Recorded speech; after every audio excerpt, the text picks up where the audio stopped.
আসসালামু আলাইকুম সুধী দর্শক, আপনারা যে যেখানে আছেন আশা করি ভালো আছেন। শুভ অপরাহ্ন, শুভ সকাল, শুভ সন্ধ্যা, যে যেখানে আছেন আজকের অনুষ্ঠানে আপনাদেরকে স্বাগতম।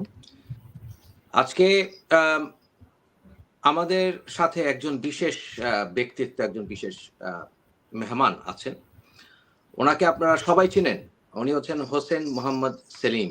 উনি ইমাম হিজবুত তাওহীদি বাংলাদেশ এবং উনাকে আমাদের আজকে আ আ পেয়ে আমরা খুব খুশি এবং আপনারা অনেকে আমাকে প্রশ্ন করেছেন যে আজকে অনুষ্ঠানে যুক্ত হওয়া যাবে কিনা? কারণ সাধারণত আমি আ চাই যে জনমানুষ যারা সাধারণ মানুষ তাদের কথা শুনতে।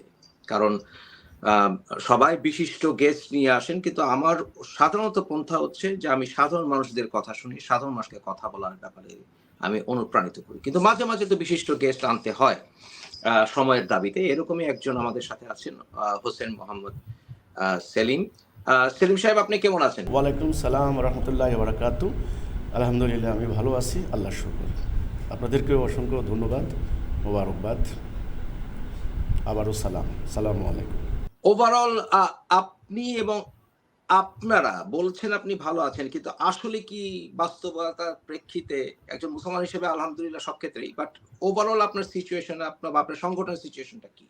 আপনি শুরুতেই যে কথাটা বললেন যে হ্যাঁ, এটা আমাদের একটা ট্র্যাডিশনাল এক্সপ্রেশন, যে কেউ জিজ্ঞাসা করলে আমরা বলি আলহামদুলিল্লাহ ভালো আছি। যত কষ্টে থাকি, যত চাপে থাকি, যত দুঃখে থাকি, এটা আমাদের একটা মানে সাংস্কৃতিক শিক্ষা আপনি বলতে পারেন। কিন্তু এখন আপনি যে প্রশ্নটা করলেন, এই প্রশ্নের আলোকে আমাকে অবশ্যই বলতে হবে যে পরিস্থিতি বাংলাদেশের এই মুহূর্তে আমার মতো বা আমাদের মতো যারা প্রকৃত কথা বলছি, সত্য নিয়ে দাঁড়িয়েছি এবং আমরা প্রকৃত ইসলামের কথা বলছি, আমি বলছি আমরা প্রচণ্ড রকমের একটা হুমকির মধ্য দিয়ে যাচ্ছি, একটা পেরেশানির মধ্য দিয়ে যাচ্ছি।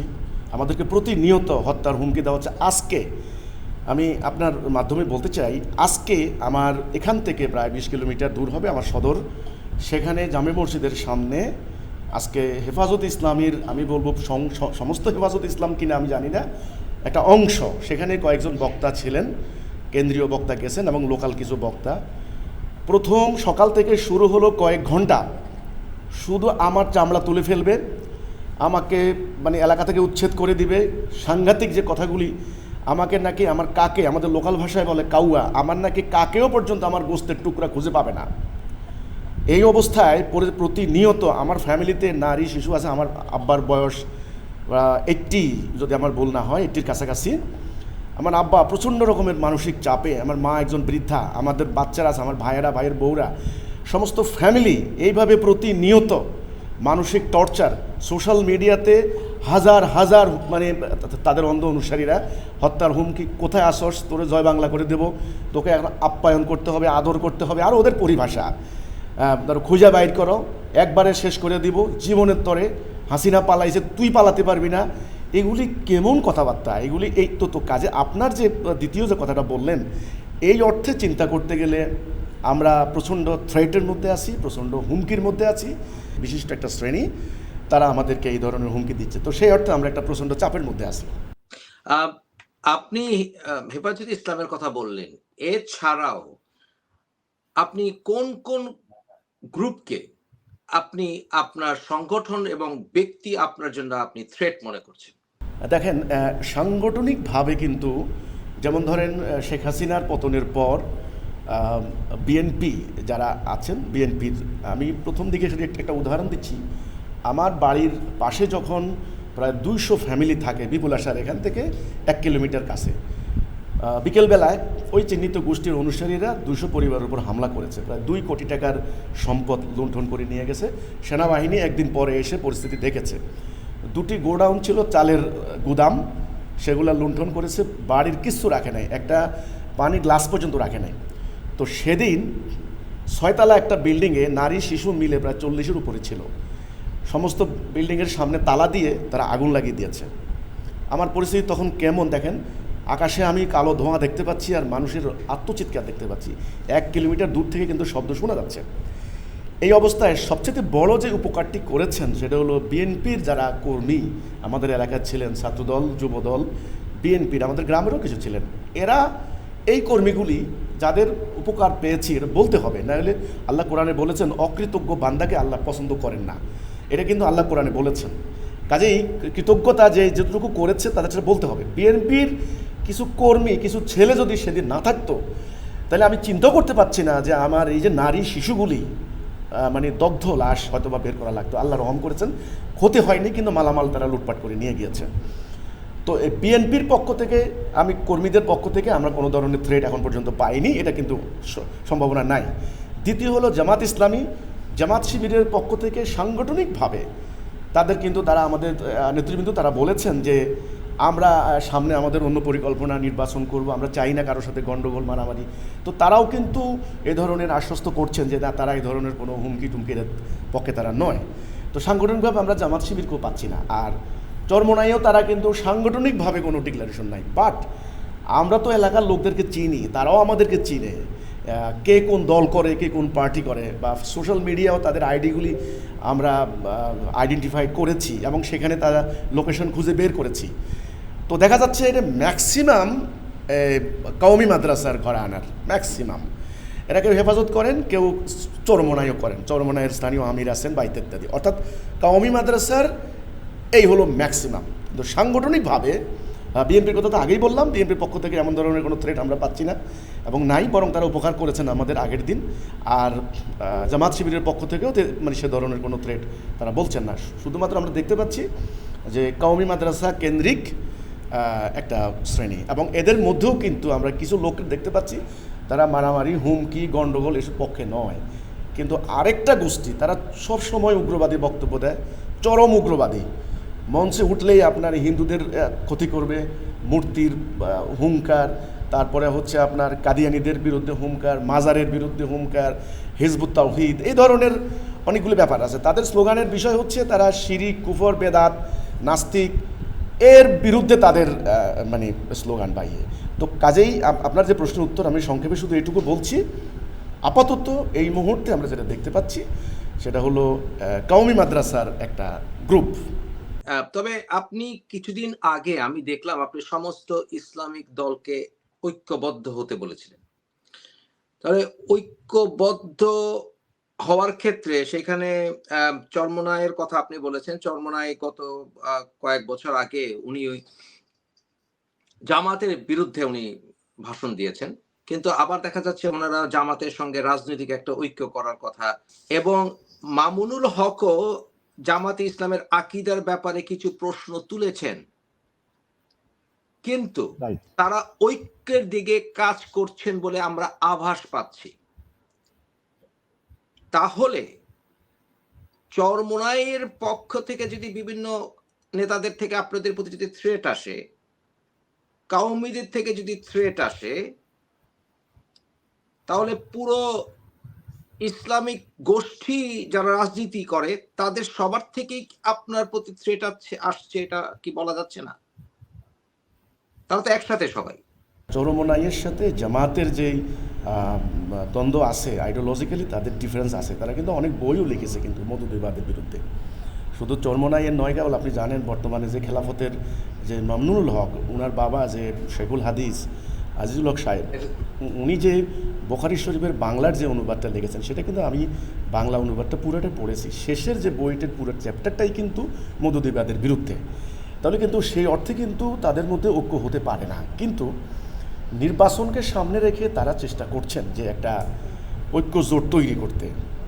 এখন আপনার যেটা প্রশ্নটা, যে যদি তারা ঐক্য করে চরমোনাইয়ের সাথে অন্যান্য, তাহলে তো ধর্মীয় দলগুলির থ্রেট আমাদের তো কমবে না, বরং বাড়বে। এটা হচ্ছে আপনার কথাটা। Am I right? Okay okay, ঐক্যবদ্ধ করার প্রয়াস, এটা আমাদের একটা নৈতিক অবস্থান, এটা আমাদের করতে হবে। আমি যেহেতু আদর্শ হিসাবে নবী করিম সাল্লাল্লাহু আলাইহি ওয়াসাল্লামকে নিচ্ছি, তখন তিনি কিন্তু মক্কার ওই গোত্রগুলিকে, ট্রাইবগুলিকে ঐক্যবদ্ধ করার জন্য তিনি প্রথম প্রচেষ্টা করেছেন। আমরা বলেছি ঐক্যবদ্ধ করার জন্য যে কথাটা আছে, একটা মাত্র কথা, সেটা হচ্ছে লা ইলাহা ইল্লাল্লাহ। যে তোমরা এখন তো বিভিন্ন বিষয় নিয়ে ওনারা তর্ক করছেন, বিভিন্ন বিষয় তুলছেন, কার দাড়ি আছে না নাই, কার মেয়ে মানুষের চেহারা দেখা যায় কি যায় না। নবী করিম সাল্লাল্লাহু আলাইহি সাল্লামের সময় কিন্তু ঐক্যবদ্ধ করার ক্ষেত্রে অন্য কোনো শর্ত ছিল না, শুধু একটা কথাই ছিল, তোমরা বলো লা ইলাহা ইল্লাল্লাহ। অর্থাৎ এখানে আপনি তো ভালোই জানেন আরবির কথাটা বাংলায় বলতে গেলে যে আল্লাহর হুকুম বিধান ছাড়া আমরা কারো বিধান মানব না, এই একটা কথার উপরে, অর্থাৎ আল্লাহ সভরেন্টি, এই কথাটার উপরে ঐক্যবদ্ধ হও। তো এই ডাকটাই আমরা দিচ্ছি। তো আমরা মনে করি এটা আমাদের একটা নৈতিক অবস্থান, এবং কোরআনে আল্লাহ তাআলা যেটা বলেছেন যে আল্লাহ রসুলকে বলেছেন যে আপনি প্রচার করেন ধৈর্যের সঙ্গে, সবরের সঙ্গে, আপনি আপনার রবের দিকে তাদেরকে ডাকেন। কে আসবে কে আসবে না সেটা হিসাব আমি রাখবো, সেটা আমার উপর ছেড়ে দিন। এক্ষেত্রে নীতিমালা হচ্ছে যে আপনি জোর করবেন না, দিন নিয়ে কোনো জবরদস্তি করবেন না, যেটা আয়াতটা আপনিও জানেন, লা ইকরাহা ফিদ্দিন, কোনো জবরদস্তি করবেন না, শুধু তাওহীদের দিকে মানুষদেরকে ডাক দেন। তো কে আসবে কে আসবে না আল্লাহ বলছেন সেটা দেখবো আমি। এখন আমরাও তেমনি তাওহীদের দিকে আমরা সবাইকে ডাকছি, চরমনাই বলেন, হেফাজত বলেন, জামাত ইসলামী বলেন, যারা আপনার সুফিবাদীর তরিকা আছেন, আরও অন্যান্য দল যত অনেক তো ফেরকা আছে, সবাই কিন্তু একটা কথার মধ্যে আমরা আসার জন্য বলছি যে আপনারা বলুন শুধু লা ইলাহা ইল্লাল্লাহ, বেসিক কথাটা। আল্লাহকে তো বিশ্বাস করছেন, কোরআনকে তো বিশ্বাস করছেন, রাসূলকে বিশ্বাস করছেন, ব্যাস এই কথাটার মধ্যে আসেন। তো এখন আপনি যে প্রশ্নটা করলেন, তারা যদি ওদের সাথে রাজনৈতিক ঐক্য করে তাহলে আমাদের জন্য তো সম্মিলিত থ্রেট হবে। হ্যাঁ, এটা কিন্তু এক হিসেবে আমি নিতে পারি। আপনাকে আমি একদম পরিষ্কার করে বলতে চাই, আমাদের যে আকিদা বা আমাদের যে কনসেপ্ট, কম্প্রিহেন্সিভ কনসেপ্ট, যেটা যারা তাওহীদের ডাকে আসবে না আমরা ধরবো তারা আমাদের অ্যান্টি বা আমাদের প্রতিপক্ষ, এবং তারা মারামারিও করতে পারে, তারা আমার বিরুদ্ধে যুদ্ধ করতে পারে, অপপ্রচার করতে পারে, আমাকে ঘৃণা করতে পারে, হোয়াট এভার। কিন্তু তাওহীদের বিরুদ্ধে যারা থাকবে তাদেরকে আমরা ওই এক দলভুক্ত হিসাবে তখন বিবেচনা করব। তখন ওইভাবেই আমাদের কর্মনীতি, কর্মসূচি বা কর্মপদ্ধতি আমরা ঠিক করব। এখন তো আপাতত আমরা দেখতে পাচ্ছি রাজনৈতিক কারণে হোক আর যে কোনো কারণে হোক, তারা সাংগঠনিকভাবে বলছেন যে আমরা কোনো ধরনের সংঘাত সংঘর্ষ চাই না, কোনো ফেরকা মাযহাব নিয়ে মারামারি আমরা চাই না, তারা তো আপাতত সেটা বলছেন। কিন্তু যদি রাজনৈতিক স্বার্থে যদি তারা ঐক্যবদ্ধ হয়ে আমাদের জন্য কোনো আশঙ্কার সৃষ্টি করেন, তখন সেটা পরিবর্তিত পরিস্থিতিতে তখন আমরা সেটা বিবেচনা করব ইনশাল্লাহ। আপনার একটি লেকচার আমি দেখেছি যেখানে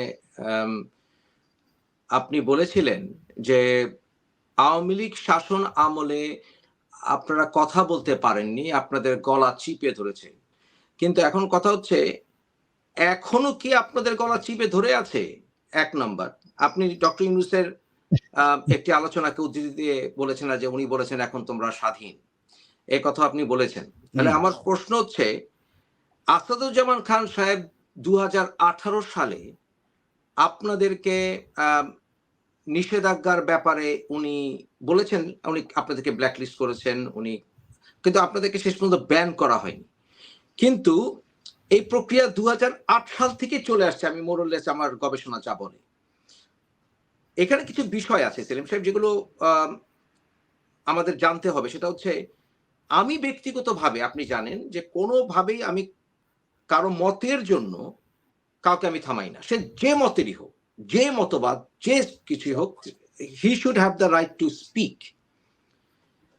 কিন্তু এট দ্য সেম টাইম দেশে কিছু আইন আছে, দেশে যেমন আপনি দেশের আইনের প্রতি শ্রদ্ধাশীলের কথা আপনার জায়গায় জায়গায় প্রচারণায় আমি দেখেছি।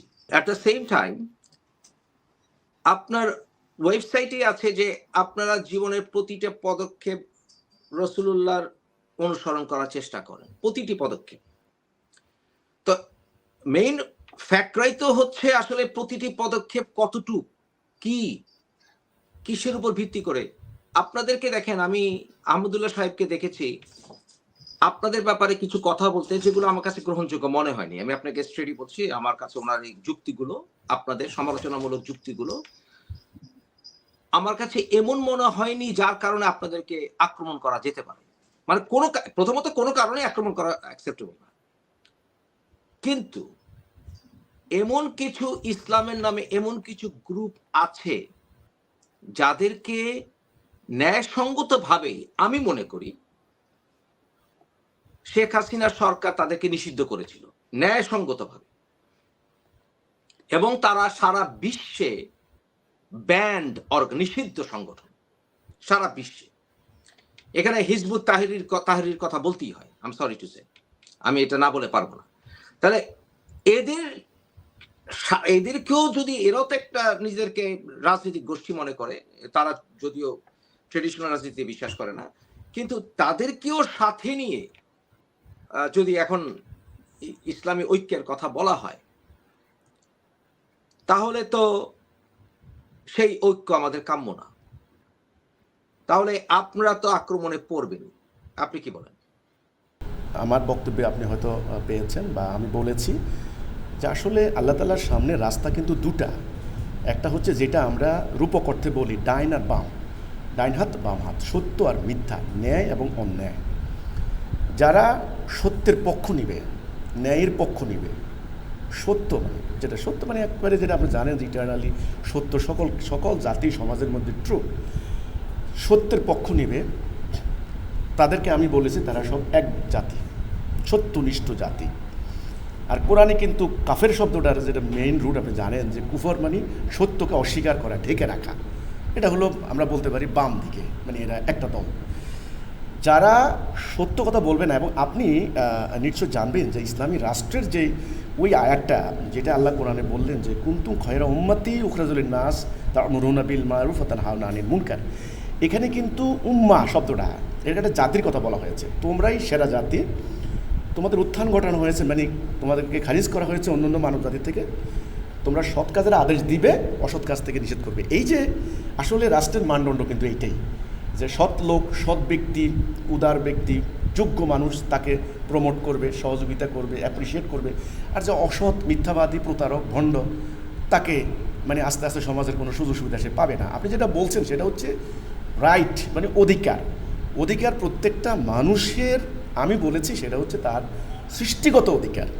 অনেকে তো বলে জন্মগত, আমি বলছি সৃষ্টিগত অধিকার। প্রত্যেকটা ওয়ার্ল্ডের আপনি সব জায়গায় যেতে পারেন, আপনাকে বর্তমানে যে কতগুলি ব্যারিকেড দেওয়া হয়েছে আমি সেটারও একনিষ্ঠ কথা বলেছি। যাই হোক, এখন আমার যেটা কথা সেটা হচ্ছে যে সমস্ত লোকগুলিকে ব্যান করে দেওয়া হয়েছিল অতীতে, তাদের ফ্রিডম অফ স্পিচ বা তাদের যদি কথা বলার অধিকারকে তখন স্বীকৃতি দেওয়া হইতো, তাহলে আজকে যেরকম থ্রেটের মধ্যে আপনারা পড়ছেন এ ধরনের থ্রেট থাকতো।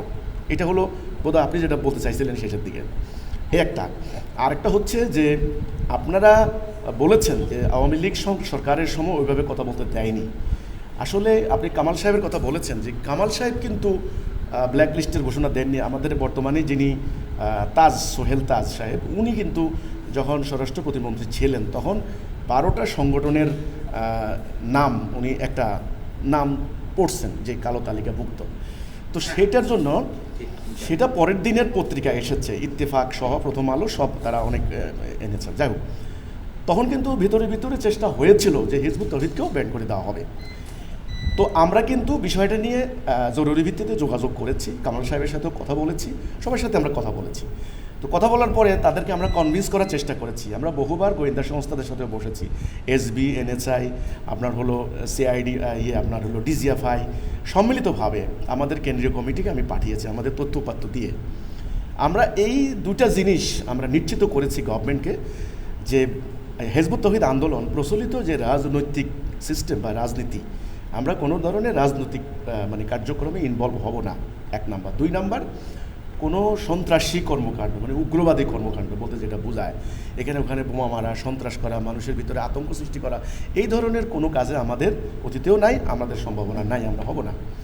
তো এই ধরনের নীতিমালাগুলি গভর্নমেন্টের কাছে পরিষ্কার করার পর তখন গত গভর্নমেন্ট আওয়ামী লীগ গভর্নমেন্ট তারা আমাদেরকে বলেছেন যে ঠিক আছে আমরা আপনাদেরকে নিবিড় পর্যবেক্ষণ করব, ক্লোজ অবজারভেশন। এই শব্দটা কিন্তু একাধিকবার গোয়েন্দা কর্মকর্তারাও বলেছেন, এসবির যারা সর্বোচ্চ কর্ম তারাও বলেছেন, এমনকি আমরা সচিবালয় যারা আমরা গিয়েছি তারাও বলেছেন যে ক্লোজ অবজারভেশন করা হবে আপনাদেরকে, আমরা একেবারে আপনাদেরকে স্ক্রুটিনাইজ করব।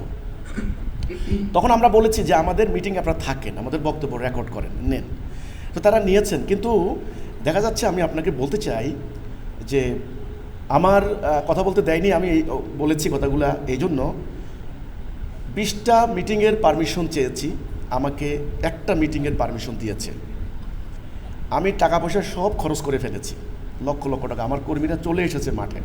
আপনি মেহেরপুরে অনুষ্ঠান করতে পারেন। জি, মেহেরপুরের কথাটা আমি আপনাকে বলতাম। 10,000 লোক আমার উপস্থিত, 10,000। মঞ্চ একদম প্রস্তুত, আমি চলে গিয়েছি, সব প্রস্তুত, কোনো প্রবলেম নাই। ওই এলাকাটা আমাদের কর্মী অনেক বেশি, শত শত কর্মী ওখানে থাকে, আমাদের জায়গাটা খুবই নিরাপদ আমাদের জন্য অন্তত। কিন্তু কোনোভাবেই ওখানে আমার মিটিংটা ক্যান্সেল করার কথা ছিল না। হঠাৎ করে রাত 1টা বাজে এসপি সাহেব আসলেন, এসে বললেন যে কালকে আপনাদের মিটিং হবে না।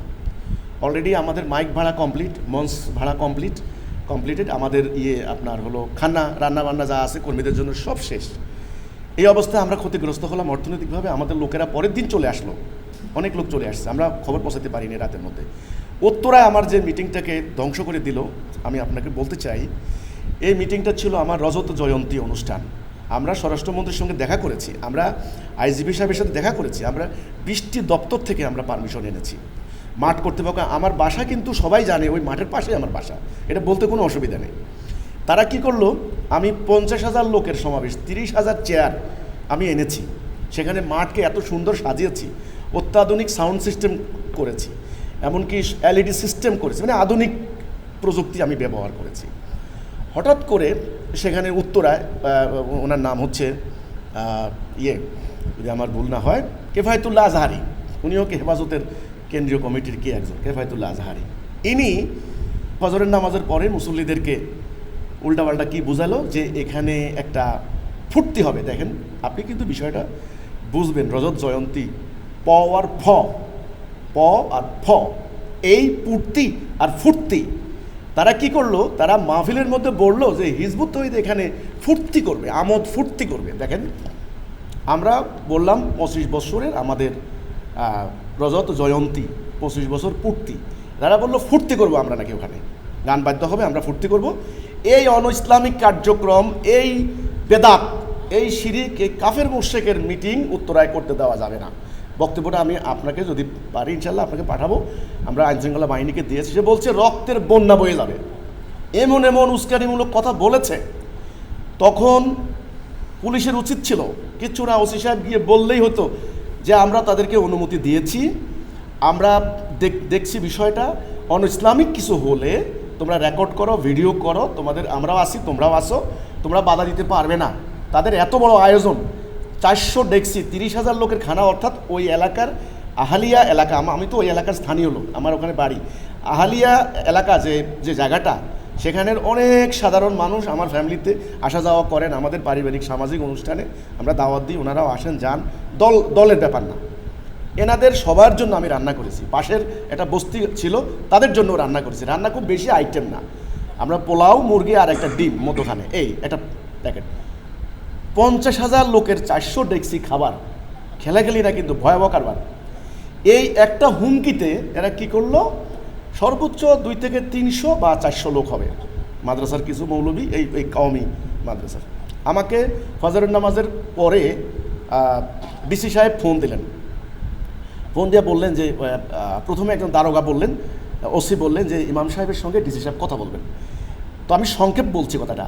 ডিসি সাহেব শুধু একটা কথা বললেন, সেলিম সাহেব, আমরা তো আপনাদেরকে জানি, পন্নী সাহেব একজন খুবই উচ্চবংশীয় মানুষ, ভদ্রলোক ছিলেন, আপনিও ওনার ফ্যামিলির মানুষ হিসেবে আপনারা ভদ্রলোক, আপনারা সন্ত্রাস করতে পারবেন না, চান না, এরা তো গণ্ডগোল মারামারি করবে, একটা ক্ষতি হলে, খুনাখুনি হলে কিন্তু আপনাদের বদনাম হবে।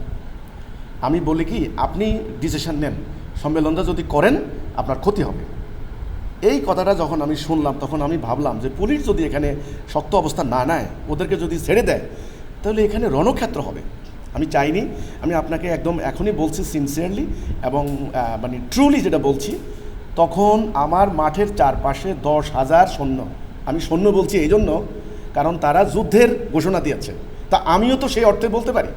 আমার 10,000 কর্মী, অলমোস্ট 10,000, আমি তাদেরকে বলছি তোমরা কেউ মাঠের দিকে আসবে না। আমার বাসার সামনে 1000 খানিক ছিল। আমি আল্লাহ সাক্ষী, আমি শুধু চাই নাই যে বিশ্বের দরবারে একটা খারাপ নজির হবে যে আমার হাতে দাড়িওয়ালা, পাগড়ি, টুপিওয়ালা, সাদা পাঞ্জাবি পরা মৌলবীরা মাইর খাচ্ছেন, তাদের সমস্ত শরীরে রক্তাক্ত রক্ত, আমার কর্মীরা ওদের হাতে মাইর খাচ্ছে। তো এটা বিশ্বের দরবারে খুব বাজে একটা মেসেজ যাবে। থাক, আমি আল্লাহর কাছে ধৈর্য ধরি। আল্লাহ যেহেতু কোরআনে বলেছেন ইন্নাল্লাহা মা সাবিরিন, আল্লাহ সাবেরদের সাথে আছে। সবর কথাটা এই জন্যই, আমি বিশ্বাস করেন আমার কোটি কোটি টাকা ধ্বংস হয়ে গেছে, আমি সেদিন চলে এসেছি। অথচ তখন স্বরাষ্ট্রমন্ত্রী মহোদয় কি বললেন, জবাবটা আমি, যদিও খুবই ঘরোয়া কথা, খুবই ঘরোয়া কথা, আমি আপনাকে আজকে এই ঘরোয়া কথাটা ডিসক্লোজ করছি। তিনি বলতে পারতেন যে না, এটা হতে পারে না, তোমাদের সম্মেলন করার পারমিশন দিয়েছি আমরা, সম্মেলন করো। উনি বললেন, মিয়ারা আমরা এভাবে লড়াই করে আসছি, তোমরা লড়াই করে আসতে হবে। দেখেন, এই কথা শোনার পর আমি স্তম্ভিত হয়ে গেলাম। আমি আর ভাষা খুঁজে পেলাম না। আমি বললাম, না, আমি এখন এই মুহূর্তে লড়াই করব না, কারণ আমার প্রতিপক্ষের পছন্দ মোতাবেক রণক্ষেত্র আমি সেখানে রণাঙ্গনে যাব না। তারা যে রণাঙ্গন ঠিক করছে। আমরা জি জি আপনার এই কথা শুনে আমরা রিয়েলি, আপনি জানেন সাধারণত আমার অবস্থান হচ্ছে যে কাউকে কথা বলতে দেওয়া, কিন্তু অ্যাট দ্য সেম টাইম আমি ব্যক্তিগতভাবে যে সকল ইসলামকে ব্যবহার করে যারা জঙ্গিবাদী করে, দেখেন আমি এই বিষয়ে আমার সারাটা জীবন আমি ব্যয় করেছি এবং আমি নিশ্চিত কোনো ধর্মই অ্যাট দ্য কোর মানুষের সন্ত্রাসের কথা বলে না, কোনো ধর্মই না। এবং এটার পেছনে যে জিও পলিটিক্সটা কাজ করে, এটা প্রচুর গভীরে না গেলে এটা আসলে বোঝা যাবে না। এটা কতটা গভীরে গিয়ে এটাকে জিও পলিটিক্স কাজ করে সেখানে, এমনকি ধর্মীয় উগ্রবাদী গোষ্ঠীগুলোকে কখন কোথা থেকে কোন তারা এটাকে অনুপ্রেরণা দেয়, আমি মনে হয় কম বেশি আমরা দুজনেই জানি। তবে এখানে একটা বিষয় যেটা রয়ে গেছে, যেটা আসলে না বললেই না, যেমন ধরুন আমি আমার পরিবার 200 বছর ধরে তারা সুফি ইসলাম প্রচার করে আসছে এবং আমার বড় আব্বা হজরত হাশিম মুন্সি রহমতুল্লাহ আলাইহি, উনি সুলাইমান শাহ রহমতুল্লাহ আলাইহির প্রথম উরুস উনি শুরু করেছিলেন। আমি আমার বাবা দাদা সবার ওরস হয় বাৎসরিক এবং আমি সেই হিসেবে বর্তমানে গদিনসী। আমি বাংলাদেশে, সারা বাংলাদেশে আউলিয়াদের কবর ছাড়া ভণ্ডদের তো কবর আছে, এটা তো অস্বীকার করার কিছু নাই। যেমন ভণ্ড ইমাম আছে, ভণ্ড পীর আছে, ভণ্ড সব আছে, ভণ্ড প্রধানমন্ত্রীও আছে, ভণ্ড সবাই আছে। কিন্তু আমার কথা হচ্ছে, দেখেন আমি যেটা ব্যক্তিগতভাবে বিশ্বাস করি, 100টা কবর যদি আমি ভাঙি, এর ভিতরে 99টা কবর যদি ভণ্ডের হয়ে থাকে, একটা কবর যদি আউলিয়ার কবর হয়ে থাকে, সেটাকে অপমান করলে সেটা রেজাল্ট তারা পেয়ে যাবে, এটা আমি ব্যক্তিগতভাবে মনে করি। তাই সেই রিস্কটা নেওয়ার পক্ষপাতী আমি না। তাহলে এখন শাহপরান রহমতুল্লাহ আলাইহির মাজারে গান বাজনা হবে না, আমি ব্যক্তিগতভাবে, যেহেতু আমি মারাফাতি লাইনের মানুষ, আমি গান বাজনাকে সমর্থন করি, স্ট্রেট কথা। তাহলে বর্তমানে দেখেন, হঠাৎ করে শেখ হাসিনা সরকার পতনের পরেই এগুলো বেড়েছে। আমার অবস্থানটি হচ্ছে, যেহেতু গণতান্ত্রিক ইনস্টিটিউশনগুলোকে প্রাক্তন প্রধানমন্ত্রী উনি ভেঙে দিয়েছিলেন, বিরোধী দলের রাজনীতি খুব দরকার আছে। আমি যেমন ব্যক্তিগতভাবে এখন আমি মনে করি যে শেখ হাসিনা বাদ দিয়ে পরিশোধিত আওয়ামী লীগ করতে দিতে হবে। আওয়ামী লীগ যদি আন্ডারগ্রাউন্ডে চলে যায় সেটা ভয়ঙ্কর হবে। আমি ব্যক্তিগত, এটা আমার ব্যক্তিগত অপিনিয়ন। না, এটা সত্য কথা। আন্ডারগ্রাউন্ডে দিতে, তাদের যদি ভয়েস যদি বলতে না দেন তো ওটা হবে। হ্যাঁ, তারপর জি জি জি যে শেখ হাসিনা সরকার যেটা ফেল করেছিলেন, যে আপনি যেমন বলেছেন গলা চিপে ধরেছে, আপনাকে কথা বলতে দেওয়া হয়নি। But at the same time আমরা যারা, আপনিও মোটামুটি সেই ট্যাগটা খান, আমি তো অনেক আগেই খেয়েছি, কারণ আমি নাস্তিক ট্যাগ, আমি যত কথাই বলি আমি নাস্তিক, তাদের কাছে আমার কিছু বলার নাই। তাহলে মানে তাদের অনুগতে ইসলাম না করলে আমি নাস্তিক, আমি মাজারপন্থী মানুষ, আমি নাস্তিক। এটা আমি বাদ দিয়ে দিয়েছি যে ঠিক আছে ভাই, আল্লামা ইকবাল কেউ নাস্তিক বলেছিল, আমার কোনো আসা যায় না। তাহলে আমার কলবের ভিতরে কিন্তু আপনি করতে পারেন, এটা একমাত্র উপর আলাই করতে পারে। তাহলে আমার কথা হচ্ছে, আমরা যারা, ধরেন আমি হিজবুত তাহরীর রাজনীতির আমি বিরুদ্ধে, আমি ব্যক্তিগতভাবে, আপনি আমার সাথে ডিসএগ্রি করতে পারেন ইমাম সাহেব, it's up to you. But আমি ধরেন আপনাদের ব্যাপারেও কিন্তু আমি মোটামুটি পড়াশোনা করেছি। আমি আপনাদের বাইজিদ সাহেবের ইতিহাস, উনি ইভেন কি এনায়েতুল্লাহ মাশরিকি, ওনা থেকে শুরু করে জেমস জিন্স পর্যন্ত আমি গিয়েছি, যে উনি ফরমান কলেজে পড়াশোনা করেছেন, ক্রাইস্ট চার্চে পড়াশোনা করেছেন, ওনার যে মানে খাকসার মুভমেন্ট, আমি এগুলি পড়াশোনা করেছি। তাই আমি এরকম হিজবুত তাহরীর ব্যাপারে পড়াশোনা করেছি। পড়াশোনা করে আমি শেষ পর্যন্ত আমি মনে করি এটা একটা জঙ্গি সংগঠন। এটা হচ্ছে আমার একেবারে আমার ব্যক্তিগত, আমি একই বললাম, আপনি অনুষ্ঠানে একজন মেহমান, আপনি ডিসএগ্রি করতে পারেন, বাট এটা হচ্ছে আমার অবস্থা।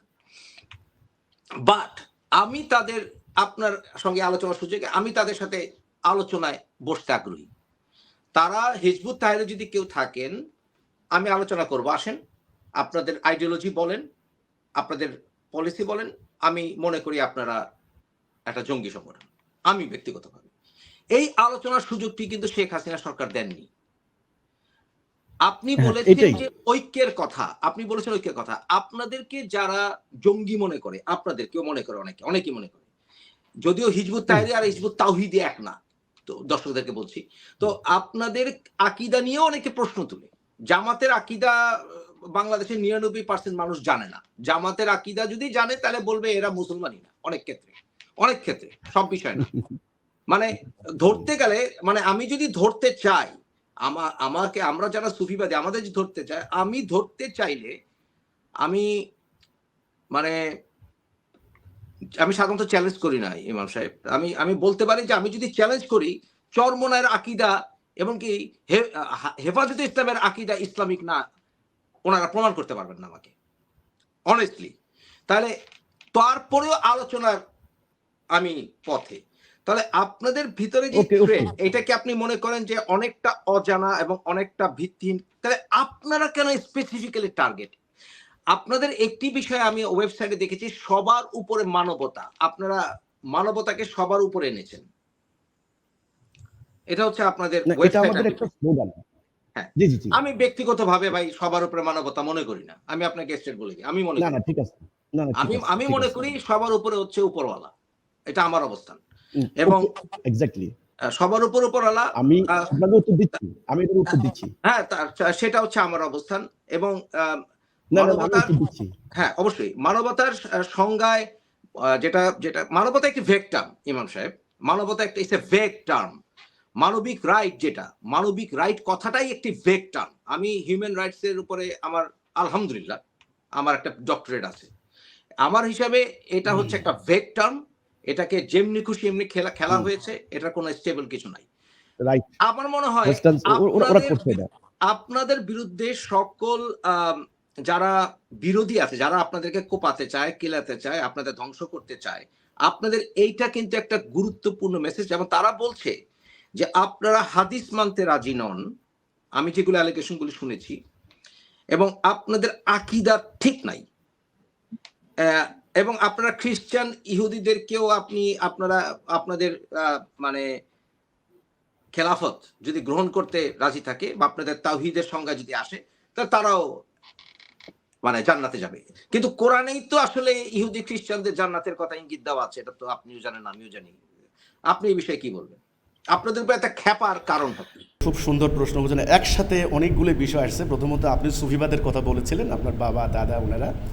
আমাদের মহামান্য ইমামুজ্জামান যিনি আমাদের প্রতিষ্ঠাতা, ওনার দাদা টাঙ্গাইলের বিখ্যাত একজন সুফি সাধক। ওনার আধ্যাত্মিক টাইটেল লকব যেটা ছিল মাহবুবে খোদা। এখনও ওই গোড়াই মাজার এলাকায় আমরা যাই, ওই সাধারণ মানুষ চিন্নি টিন্নি হয়, এগুলো হয়। যাই হোক, ইমামুজ্জামান যেটা বলেছেন, ওনার বইয়ের চ্যাপ্টার আছে, আমি আপনাকে হয়তো বইগুলো দিলে আপনি পড়বেন। উনি বলেছেন সংক্ষেপে যে ইসলাম মানুষদের দেহ এবং আত্মা যেমন সত্য, খালি দেহদারি নয়, আত্মা আছে, ঠিক তেমনি ইসলাম ভারসাম্যপূর্ণ। ইসলামের আধ্যাত্মিকতা, মারেফত এবং আইন কানুন, দণ্ডবিধি মানে শরিয়া, দুইয়ের সমন্বয়ে কিন্তু পূর্ণাঙ্গ ইসলাম। এটা মানুষের এক পা কেটে দিলে যেমন মানুষ হাঁটতে পারে না, এক্স্যাক্টলি আধ্যাত্মিকতা, মারেফত বা সুফিবাদী যেটা আপনারা বলছেন, সেই অংশটা যদি বাদ দেওয়া হয়, শুধুমাত্র শরিয়া নিয়ে কথা বললে তখন এক পা কেটে দেওয়ার মতো আসলে ওই রাষ্ট্র আর রাষ্ট্র হবে না, সেগুলো অশান্তি হবে, প্রকৃতপক্ষে সেটা থাকবে না। তো কাজে আমাদের প্রথম কথা হচ্ছে যে মারেফতের যে ব্যাপারটা, সেটা আমরা প্রকৃতপক্ষে আমরা মনে করি এটা আমরা একসাথে নিয়েই চলছি। এক, দুই হলো মাজার এবং কবর যে ব্যাপারটা আপনি আসছেন, যে আমরাও কিন্তু কবর জিয়ারত করি। নবী সাল্লাল্লাহু আলাইহি ওয়াসাল্লাম কবর জিয়ারত করতেন। কবর জিয়ারত করার সেই অর্থে কিন্তু সুন্নত, রসুল করেছেন। তিনি প্রায় সময় যাইয়া শহীদদের কবরে জান্নাতুল বাকিতে সেখানে রাত্রিবেলায় একাকী দিয়ে দোয়া করতেন, সেই ইতিহাস আছে। কিন্তু মাজারের যে সমস্ত অন ইসলামিক কর্মকাণ্ডগুলি হয়, এই জন্যে ভাঙা হচ্ছে। এখানে আপনার কথার সাথে আমার একটু বলতে হবে, এখানে একটা ব্যাপক, একটা বিরাট একটা ভুল হচ্ছে। ভুলটা হচ্ছে এই অথরিটি, কর্তৃপক্ষ, যেমন ধরেন একটা আয়াত আছে আতিউল্লাহ আতিউর রসুল আউলিল আমরে মিনকুম। এই অলিল আমর মানে হচ্ছে কর্তৃপক্ষ বা অথরিটি, যার কাছে কিন্তু যার কাছে ক্ষমতা থাকবে, অথরিটি থাকবে। নবী করিম সাল্লাল্লাহু আলাইহি ওয়াসাল্লাম যখন মক্কা থেকে মদিনায় গেলেন, তখন তিনি একটা ছোট্ট একটা এরিয়া হলেও এখানে একটা অথরিটি পেয়েছেন। তিনি একটা ছোট্ট জাতির অধিনায়ক বা ইমাম বা প্রেসিডেন্ট, যাই হোক এখনকার পরিবেশে যা বলেন আপনি, তিনি ছিলেন। তাহলে অথরিটি, একটা রাষ্ট্রের এখন যেমন অথরিটি আছে, এখানে আইন প্রয়োগ করার জন্য কর্তৃপক্ষ আছে, সংবিধানকে এক্সারসাইজ করার জন্য গভর্নমেন্ট আছেন, এবং আপনার হলো আইন প্রয়োগ করার মতো কর্তৃপক্ষ আইন আছে, বিচারক আছে, বিচারপতি আছেন। এই অথরিটি ডিসিশন নেবে কোনটা ভাঙবে কোনটা ভাঙবে না, কোনটা থাকবে কোনটা থাকবে না। এখন আমাদের বর্তমান রাষ্ট্র ব্যবস্থার সভরেন্টিটা কিন্তু হচ্ছে ডেমোক্রেসি, যেটা আপনি জানেন, গণতন্ত্র। তো গণতন্ত্রের মধ্যে এখানে জনগণের সার্বভৌমত্ব, জনগণের জনপ্রতিনিধি পার্লামেন্টে বসে তারা একটা সভরেন্টি কায়েম করেছেন, একটা সংবিধান রচনা করেছেন, যেটা আমাদের 72 সালের সংবিধান, সেটা কন্টিনিউশন এখনও আছে। তো এখানে সেই সংবিধানের ভিত্তিতে একটা বিচার বিভাগ আছে, একটা শাসন বিভাগ আছে, বিচারকরা আছেন, আইন শৃঙ্খলা বাহিনী আছে। আমরা হলাম পাবলিক বা সিভিলিয়ান, বা আমরা বেসামরিক লোক, বা অর্থাৎ আমাদের কোনো অথরিটি নই। আমাদের মধ্যে কোনটা থাকবে কোনটা থাকবে না সেটা রাষ্ট্র যেমন ঠিক করে। আমাদের কাউকে যদি ওয়ারেন্ট ইস্যু করে, রাষ্ট্রের অথরিটি আছে ধরে নিয়ে আদালতে সুপর্দ করার, কোনো মানুষের কোনো অথরিটি নাই ধরে নিয়ে করার। তো ইসলামের বেলা আমি কিন্তু ইসলামের পার্সপেক্টিভ থেকে কথাটা বলছি, যেটা আমরা মনে করি যে ওরা বলে আমাদের আকিদা ভুল। কোথায় আমাদের আকিদাটা ভুল? আকিদা মানেটা কি? ওরা ইমান এবং আকিদা দুইটা শব্দকে এক করে ফেলেছে। ইমান মানেও বিশ্বাস, আকিদা মানেও বিশ্বাস। আমরা কিন্তু বলেছি না, ইমান আকিদা দুটো যদি এক হইতো তাহলে অর্থগতভাবে এক হইতো। একটা হচ্ছে বিশ্বাস, আরেকটা হলো মানে সামগ্রিক কনসেপ্ট, কম্প্রিহেন্সিভ কনসেপ্ট, দুটো সম্পূর্ণ আলাদা। এখন ঘটনা হচ্ছে ইসলামের অথরিটি যে সমগ্র জনগণ বা অধিকাংশ জনগণ যদি এই কথাটা বলে যে বাংলাদেশ চলবে আল্লাহর হুকুমে, আল্লাহর বিধানে, আল্লাহর আইনে, তখন এই জনগণের সম্মিলিত সমর্থনে, পাবলিক উইল যেটা, তাদের সমর্থনে যে গভর্নমেন্ট সরকার প্রতিষ্ঠিত হবে, সেই সরকার প্রধান এবং খলিফাতুল মুসলিমিন বলেন, আমিরুল মুমিনিন বলেন, সেটা ভিন্ন কথা, যিনি রাষ্ট্রপ্রধান হবেন, তখন বিচার বিভাগ বসবে, তখন আইন বিভাগ হবে, সব কিছু হবে। তখন সেই কর্তৃপক্ষ অথরিটি রায় দিবেন যে কোরআন দেখে, কোরআন যেহেতু তখন ওই রাষ্ট্রের জীবন বিধান বা বেসিক যে মানে রাষ্ট্র পরিচালনার মূল বিধান, তখন সেটা সিদ্ধান্ত দিবে যে কার মাজার ভাঙবে, বা তো বললেই হয় না, তাদেরকে নোটিশ দেবে যে আমাদের রাষ্ট্রের যে এখন নীতিমালা আছে, এই নীতিমালা মোতাবেক তোমাদের এটা বেআইনি, তোমরা এটাকে সংশোধন করো, তোমাদেরকে নোটিশ দিলাম এতদিনের মধ্যে তোমরা এটা করো, নচেত তোমরা আদালতে হাজিরা দাও, একটা প্রক্রিয়া আছে। তখন যদি তারা এইটুকু, তখন সেখানে মানবাধিকারের পরিস্থিতি দেখা হবে, সেখানে সামাজিক পরিস্থিতি দেখা হবে, সেখানে ধর্মীয় সেন্টিমেন্টও ব্যাপার আছে, কোরআন সেখানেও কিন্তু মূল্যায়ন করেছে। তাহলে আমাদের কথা হলো, কোনো লোক, কোনো ব্যক্তি, কোনো পার্সন, এখন আমরা ব্যক্তিরা কি করতে পারি, ওই যে কোরআনের সেই আয়াত মোতাবেক আমরা করতে পারি, আমরা মানে শুভ সংবাদ দিতে পারি, নাজিরাও মানে অমুবাশশিরা ওয়া নাজিরা ওদা ইলাল্লাহ বিইজনিহি ওয়া সিরাজুম মুনিরা, আমরা শুভ সংবাদ দিতে পারি, আমরা মানে তাদেরকে দুঃসংবাদ দিতে পারি, যদি তোমরা এই খারাপ কাজ করো জাহান্নামে যাবে, তোমাদের কষ্ট হবে, তোমাদেরকে আল্লাহ শাস্তি দিবেন, আর যদি তোমরা এই ভালো কাজ করো তোমাদের উপকার হবে, এটা। কিন্তু আমরা শাসন ক্ষমতা অ্যাপ্লাই করে শাস্তি দিয়ে, পিটাইয়া, মেরে, তার মাজার ভেঙে, গুড়িয়ে, আগুন দিয়ে, সে কি সেখানে নাচানাচি করছে না নামাজ পড়ছে, সেগুলোর কিন্তু আক্রমণ করার আমার কোনো অধিকার নাই। সেটা রাষ্ট্রের ব্যাপার, এবং সেটা ইসলামী রাষ্ট্রের ব্যাপার। যিনি খলিফা হবেন বা ইমামুল মুত্তাকিন মানে ইমাম হবেন বা আমির হবেন, তিনি ওই যে সুরা বলেন বা এখন যারা মুফতি বলেন, ওই শব্দটা ওখান থেকে আসছে। তখন তিনি বসে বিচারপতিদেরকে নিয়ে কি রাখা যাবে কি রাখা যাবে না, কোনটা আসলে শিরিক কোনটা আসলে বেদাত, সেটা একটা বিচারিক প্রক্রিয়ার মাধ্যমে, একটা সুষ্ঠু সিস্টেমের মাধ্যমে সেটার প্রতিবিধান করা হবে। কিন্তু এখন যেটা করা হচ্ছে এটা সম্পূর্ণ বেআইনি এবং ইলিগেল, একেবারে সোজা কথা। সরি আমি ইন্টারফেয়ার করলাম আপনাকে, একটু আপনার সাথে আমি ইন্টারফেয়ার করি। সেটা হচ্ছে, দেখেন আমার ফিলোসফিতে মেজরিটি মানেই যে রাইট তা তো না। বাংলাদেশে আমরা এমন একটি দেশে বসবাস করি যেখানে বলা হচ্ছে সঠিক আরবি উচ্চারণ না করলে সে কোরআন বুঝে না। কারেক্ট। এটা একটা অত্যন্ত হাস্যকর একটি বিষয়। যেমন ধরেন একজন বিখ্যাত ইসলামিক স্কলার আছে ইউসুফ এস্টেস, আপনার নাম শুনেছেন, এবং আরেকজন ইসলামিক স্কলার আছে, আমি তাকে খুব ভালোবাসি, উনি হচ্ছেন শেখ হামজা ইউসুফ। এই দুইজনের ভিতরে একটু পার্থক্য হচ্ছে, দুজনই ইসলামিক স্কলার, আমাদের বাংলাদেশের মতো সাধারণ যাকে তাকে আলেম বানিয়ে দেয় না এরা। এই আন্তর্জাতিক খ্যাতি সম্পন্ন যে শেখ হামজা ইউসুফ, উনি আরবিতে পড়াশোনা করে খুব সুন্দর আরবি উচ্চারণ করেন। আমি আরবি শিখতে, আরবির ভাষা এটিমোলজি নিয়ে আমার পড়তে ৩ বছর সময় আমি ব্যয় করেছি আলহামদুলিল্লাহ। কিন্তু কথা হচ্ছে যখন ইউসুফ এস্তেজ উনি যখন আরবি উচ্চারণ করেন, ওনার আরবি উচ্চারণে ঝামেলা আছে। কিন্তু উনি কিন্তু বিশাল স্কলার, কারণ হচ্ছে উনি হচ্ছেন ইংলিশ হোয়াইট ম্যান, মানে সাদা মানুষ। তো ওনার জন্মগতভাবে কিছু সমস্যা আছে। এর অর্থে কি এই যে উনি ইসলাম বোঝেন না, মানে এটা হাস্যকর কথা।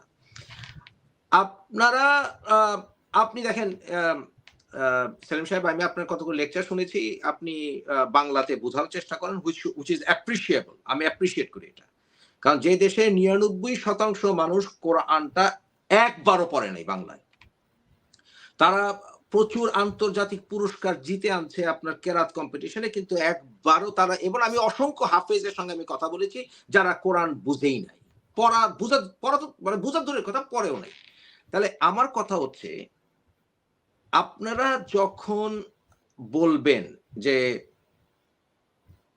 মেজরিটিরা সরকার গঠন করবে, আমার সমস্যা আছে।